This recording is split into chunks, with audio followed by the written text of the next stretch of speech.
Bonjour les amis, c'est Suelen Graine de Magie, heureuse de vous retrouver dans cette nouvelle vidéo concernant les énergies du mois de septembre pour le signe des Scorpions. J'espère que vous allez tous bien, que vous avez passé un bon mois d'août, j'espère que vous avez la patate et que vous avez pu partir en vacances. Je vous remercie pour votre fidélité, pour tous les petits messages que je reçois sur les réseaux sociaux, que ce soit YouTube, Instagram, Facebook ou encore TikTok, ça me fait vraiment très plaisir. Donc continuez à m'encourager, ça m'encouragera aussi à faire des vidéos, voilà. N'hésitez pas, si vous êtes petit nouveau, à vous abonner si vous kiffez mes vidéos. Je vous souhaite la bienvenue. J'espère que vous aimerez le contenu de mes vidéos. Et puis, je vous souhaite un bon visionnage. Avant tout, laissez-moi vous rappeler quelques informations importantes. Ce sont des vidéos générales, elles ne parleront pas à tout le monde. Gardez bien votre bon discernement, votre libre arbitre et surtout ne surinterprétez pas le tirage, c'est extrêmement important.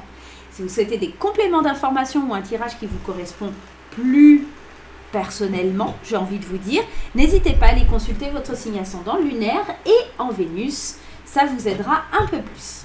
Vous pouvez également prendre rendez-vous avec moi via le lien qui s'affiche là-haut, voilà, tout simplement sur mon site internet. Vous avez toutes les explications sur mes consultations et vous pouvez également prendre rendez-vous en ligne. Allez, c'est parti les petits scorpions, on y va. Qu'est-ce qui se passe pour les scorpions sur septembre 2022, scorpion septembre 2022, qu'est-ce qui se trame pour vous? Quelle est l'énergie principale de votre mois de septembre? On y va avec Lulumineuse et Margot Motin. On va aller voir l'énergie principale de votre mois. Syndrome de la sauveuse.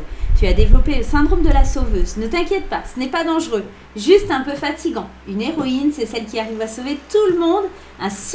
Une super héroïne, c'est celle qui arrive à se lâcher la grappe, à cultiver la paix en soi et à l'inspirer chez l'autre. Alors, en gros, cette carte, elle est en train de te dire qu'avant d'aller sauver les autres, il faut peut-être que tu penses à toi, d'accord? Comment se sauver soi-même, quelque sorte. Parce que c'est bien gentil d'aller aider les autres, d'aller tout le temps au secours des autres, mais à un moment, tu te fatigues. Tu sauves le monde, c'est bien, mais en même temps, tu n'as pas la paix en toi, tu n'es jamais dans la zénitude. Et là, c'est ce qu'on te demande de faire. C'est vraiment de te lâcher la grappe, de penser un peu à toi et de ne pas penser forcément aux autres. Bon, je sais que ce n'est pas forcément simple pour tout le monde, mais ça peut le faire. Allez, on y va du côté argent et travail. Comment ça se goupille sur vous, comment ça se goupille pour vous sur ce mois de septembre? On y va, on va prendre le Light Seer Tarot. Il y en a trop qui sautent. Le Light Seer Tarot, édition française, les amis. On y va, c'est parti, mes amis. Septembre 2022, côté travail, côté boulot, côté argent, côté carrière. Qu'est-ce qui se passe pour les scorpions? On y va.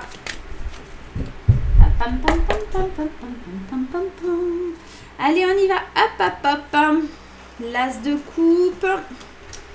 Alors, 3, 1, 2, 3, 4, 5 et le dos de deck. Alors, c'est un mois un peu difficile, difficile.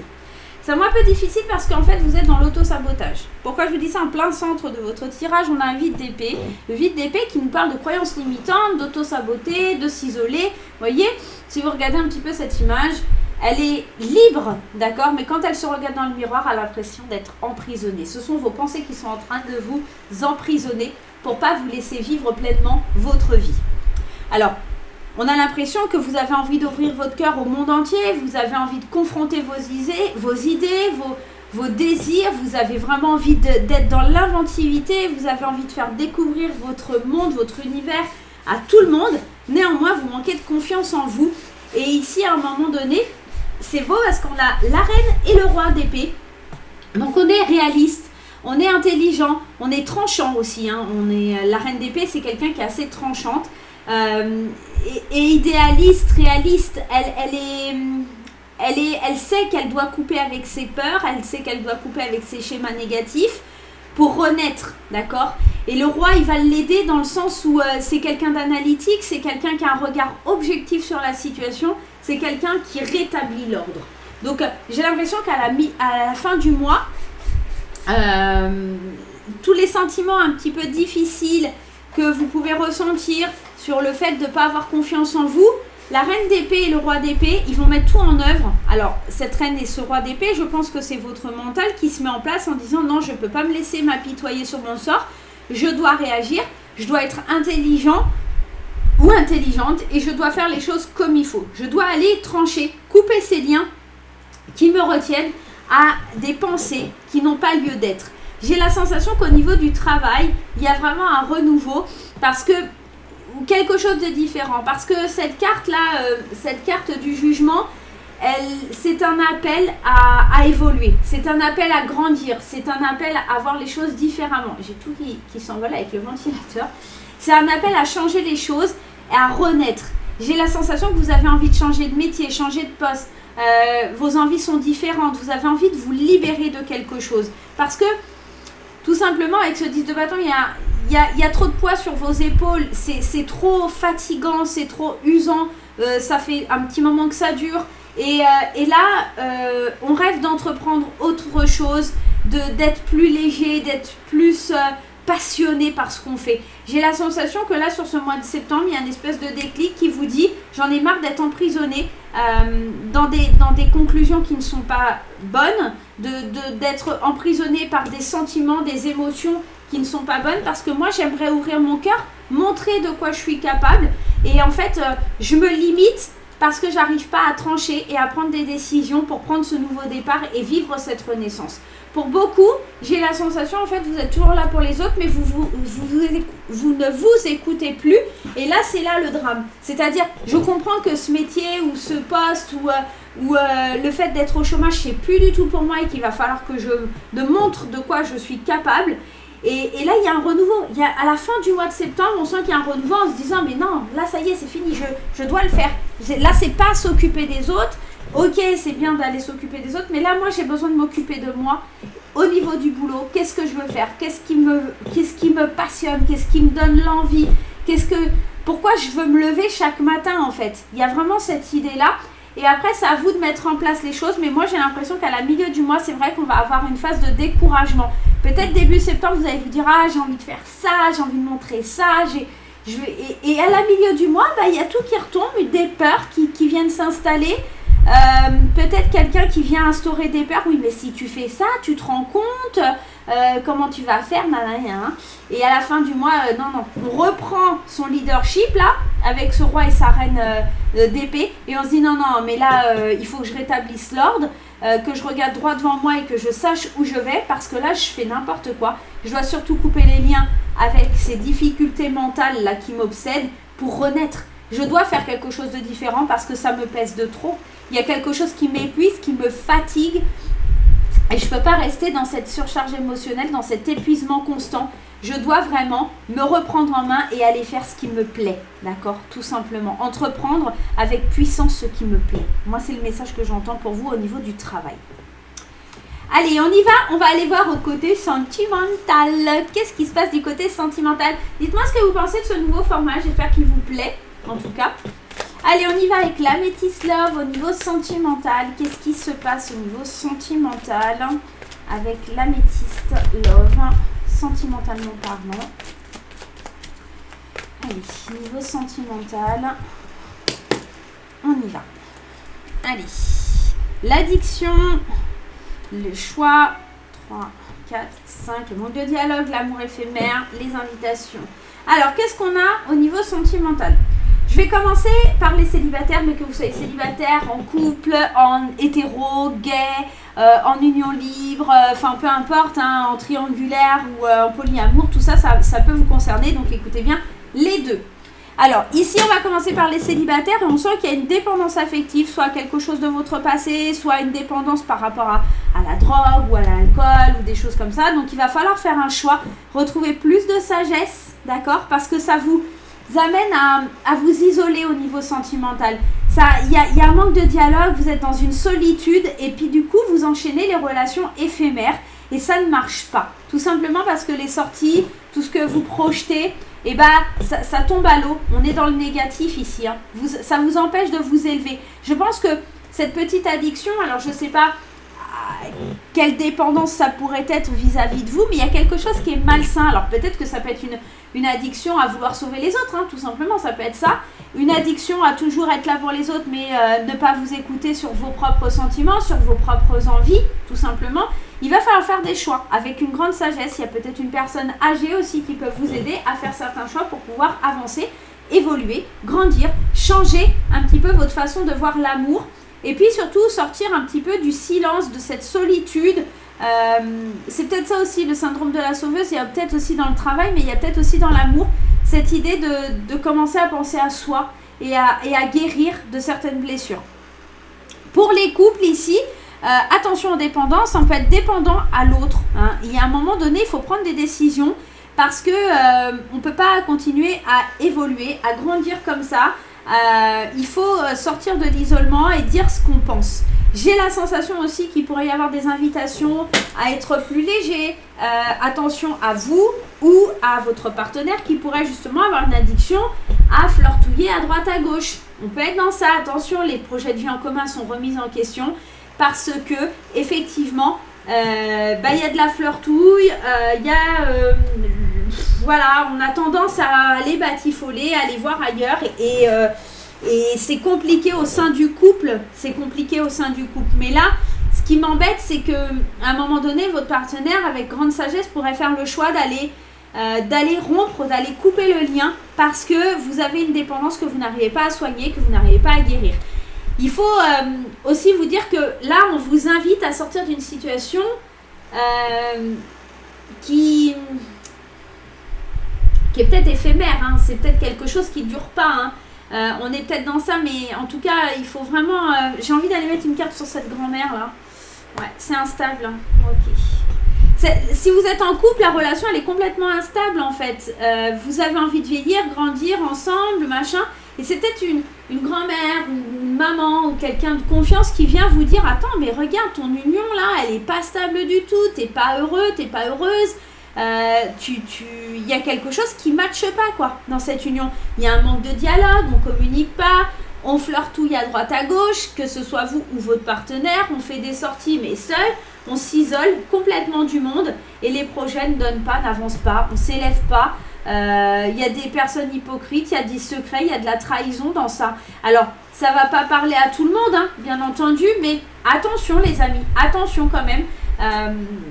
Avant de vouloir sauver les autres, pensez à s'occuper de son couple, pensez à balayer devant sa porte avant d'aller parler ou machin ou critiquer les autres parce que là, ça ne va pas du tout dans ce couple, ni dans la position de célibataire. Et notamment quand on a ça, c'est ça jamais très bon. Ok ? Bon, allez, on va aller voir l'avenir s'il est un peu plus prometteur. L'avenir pour septembre, qu'est-ce qu'on a besoin de savoir, vers quoi on se dirige ? Au niveau général, alors je remélange un peu les cartes parce que qu'on ne retombe pas forcément sur elles-mêmes. Hein. Si elles doivent retomber, elles retomberont. Mais j'ai pas envie de faire n'importe quoi. Voilà. Allez, on y va, c'est parti mes petits scorpions. Qu'est-ce qui se passe au niveau de l'avenir sur le mois de septembre? Comment ça va évoluer? Comment vous allez avancer sur le domaine plus général? Comment ça évolue? Comment ça avance? Général, l'avenir de septembre. On a une carte qui est tombée. Vous avez vraiment envie de partir à la conquête, d'explorer d'autres choses, que ce soit dans n'importe quel domaine. On voit, vous avez la planche de surf dans les mains, vous avez envie d'aller affronter les vagues, vous avez envie d'autre chose. On a envie d'évasion, on a envie de sortir de son quotidien, on a envie de bouger, on a envie d'y aller, quoi. On rêve d'aventure, là. Hein. On rêve d'aventure. Et le diable, alors, c'est une carte un petit peu compliquée parce que c'est la tentation. Hein. C'est la tentation. Donc là, on a envie d'y aller, mais en même temps, le diable, c'est la tentation et c'est ce qui nous rattache. Donc, j'ai la sensation qu'on a envie d'aller explorer le monde, mais on se sent manipulé, attaché à quelque chose qu'on ne peut pas quitter. Même pour aller rejoindre et célébrer avec les amitiés, la joie, comme si on se sentait bloqué. Il y a un truc, je me sens bloqué, je ne peux pas aller voir d'autres personnes. Diable, le 3 de coupe, c'est ça, hein, c'est les amitiés, c'est la joie, c'est la célébration, c'est l'envie de faire la fête, enfin voilà. Alors attends, 1, 2, 3, 4, 5, on va aller voir, ouais. Il y a vraiment de la nostalgie par rapport à ce qu'on vivait avant et ce qu'on vit maintenant. Il y a l'envie de créer un nouveau monde, il y a l'envie de créer quelque chose de différent, il y a l'envie d'aller montrer au monde qui on est, tout simplement. Je voudrais même rajouter une carte ici. Ouais, mais c'est ça. J'ai envie d'avoir l'opportunité d'avancer, j'ai envie de montrer, d'aller voir, d'aller explorer le monde, d'aller voir ailleurs comment ça se passe, parce que je suis nostalgique. Je suis nostalgique de mon enfance, je suis nostalgique de mon passé, je suis nostalgique de tout ce qui pouvait arriver avant. Et j'ai envie de construire quelque chose de stable, quelque chose de sérieux, quelque chose qui me permettrait d'avancer. J'ai envie de mettre mes compétences, ma productivité, ma discipline au monde en fait. J'ai envie de faire fructifier tout mon savoir, toutes mes envies. J'ai envie d'avoir un nouveau cycle. On est dans ça, hein. Ouais, on veut saisir les opportunités qui se présentent à nous, mais il faut faire des choix. Il va falloir faire des choix et le problème, c'est que j'ai l'impression qu'il y a votre passé qui vous empêche d'avancer vers l'avenir. Moi, ce qui m'embête, c'est ce diable-là. Ouais. En fait, on vous empêche ou vous vous empêchez, hein, c'est possible complètement, hein, d'avoir les opportunités, d'avancer, d'être dans des idées réalistes. Vous voyez, c'est un peu ça. Il va falloir couper. Hein. Reine d'épée, elle vous demande de trancher, d'être franche, d'être vif, d'être réaliste. Il y a vraiment cette idée de trancher, de couper les liens qui vous retiennent au diable. Alors le diable, c'est pas forcément quelqu'un de méchant, ça peut être un partenaire, une partenaire, ça peut être quelqu'un comme ça qui vous empêche d'avancer parce que vous êtes trop attaché à cette personne qui vous empêche d'avancer et de vous épanouir dans la vie. C'est totalement possible. Néanmoins, les amis sont là, les amis vous aident, mais il va falloir leur tendre la main. Vous avez envie de revoir du monde, vous avez envie de bouger, vous avez envie d'avancer, mais on sent que vous avez envie de créer votre monde, vous avez envie de plus de sensualité, on sent que vous avez besoin d'être materné, qu'on prenne soin de vous, il y a ce côté-là et vous manquez de tout ça, tellement. L'avenir là, il vous dit que si vous voulez que les choses elles changent, si vous voulez que les choses elles bougent, encore une fois, ça passe par le fait de se sauver soi-même et de se libérer peut-être de ces chaînes, de dire que tout est possible, ok, cette nostalgie, ce passé, etc. Mais ça vous amène pas grand-chose en fait. Le passé, on peut pas le changer. Et puis, avec ce 6 de coupe, c'est pas encore les regrets parce que sur le 5 de coupe, on est plus sur les regrets ou la perte. Mais là, sur le 6, on est dans l'innocence, la nostalgie de son enfance. On a peut-être besoin de passer du temps en famille, de revoir sa famille, d'être avec sa famille, de passer du temps avec les siens, avec ses amis d'enfance ou des gens comme ça. On a besoin de retrouver des racines en fait, tout simplement. Ok, bon, j'espère que vous allez vous retrouver là-dedans et que les plans d'avenir, ils vous ont un peu aidé pour pouvoir avancer. L'avenir, il est prometteur si vous savez libérer les chaînes du diable, si vous arrivez un petit peu à vous défaire de tout ça. Allez, on y va avec Quand je te parle, mon oracle qui a été conçu pour trouver un petit message de l'univers, un petit message de votre ange gardien, de votre guide, de votre enfant intérieur ou peut-être même d'un défunt. Quelle est la personne qui a un message à vous transmettre? On y va? Allez, c'est parti. Quand je te parle, quel est le message pour vous? Et si tu croyais en toi, c'est beaucoup ressorti là dans les tirages, hein, et si tu croyais en toi, la confiance en soi, hein. Je suis tellement fière de la belle personne que tu es devenue. Si tu pouvais avoir confiance en toi, tu te rendrais compte que je te montre le chemin. Regarde les signes que je t'envoie. Vous n'êtes pas seul, vous n'êtes vraiment pas seul. Il y a des gens, que ce soit dans l'au-delà, que ce soit l'univers, qui mettent des choses sur votre chemin, qui vous mettent des signes sur votre chemin. Il faut vraiment tenir compte, il faut vraiment aller de l'avant.